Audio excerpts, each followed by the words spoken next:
This is John Wayne. For the better part of the 20th century, dime novels and Hollywood films used this specific image to define the American cowboy, a rugged, solitary, white pioneer. Actual employment records from the golden age of cattle drives tell a different story. Historians estimate that of the thousands of men working the trails between the 1860s and 1880s, roughly 1 in 4, 25% of the entire workforce, were Black. That is a significant portion of the workforce missing from the popular narrative. By focusing only on the Hollywood image, we lose a foundational part of the culture's historical DNA. To find the authentic history of the West, we have to take the movie version apart, piece by piece, looking at the labor, at the tools, and the music that actually built the frontier. The term cowboy began with a specific racial connotation in the antebellum South. White ranch workers were typically referred to as cowhands. Black workers were called cowboys, using the diminutive boy to infantilize Black men and enforce a social hierarchy. Following emancipation, thousands of highly skilled Black men entered the open-range cattle boom. As they drove herds across the country, the label they were given spread across the frontier, eventually becoming the general English term for the profession. Trail work offered more autonomy than the cotton fields, but it was dangerous and physically demanding. In this environment, Black cowboys worked alongside Mexican vaqueros, adopting and refining the skills that became the basis of American ranching. The name of this American icon is rooted in the labor of these men, who turned a racial slur into a title for the frontier's most essential workforce. The classic cowboy look is actually a collection of horseback technologies developed by the Spanish cavalry and Mexican vaqueros. Wide-brimmed hats provided shade, and leather leggings protected riders from mesquite and brush. Even the boots are designed for work.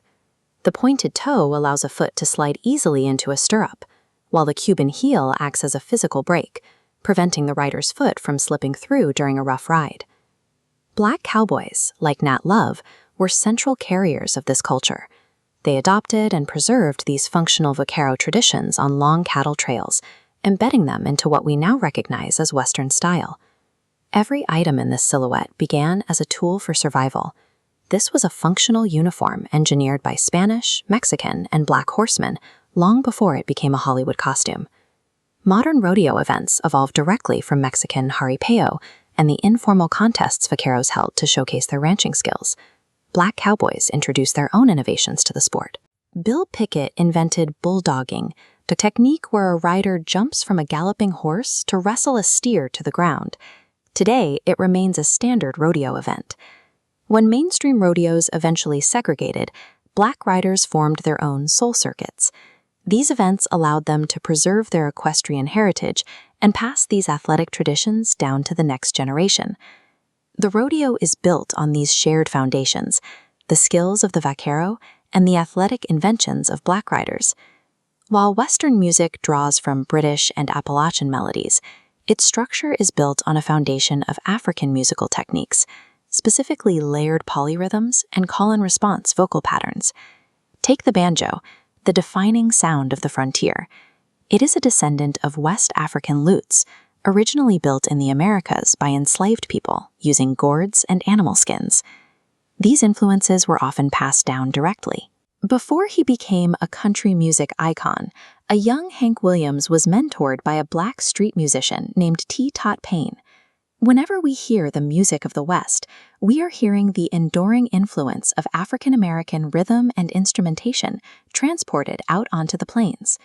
The boots and saddles are Mexican, the rodeo tricks are Black inventions, and the defining instruments are African. And even the name cowboy has its roots in the labor hierarchy of the South. This is the historically accurate face of the frontier. It was a deeply intertwined group of men, standing side by side, who provided the skill and labor that made the cattle industry function. Popular culture later simplified this reality, focusing on a single archetype to tell a more convenient story for the screen. The American cowboy emerged from this intersection of cultures. The history of the West is a story of Black, Mexican, and indigenous experts who shaped the traditions, skills, and symbols we use today.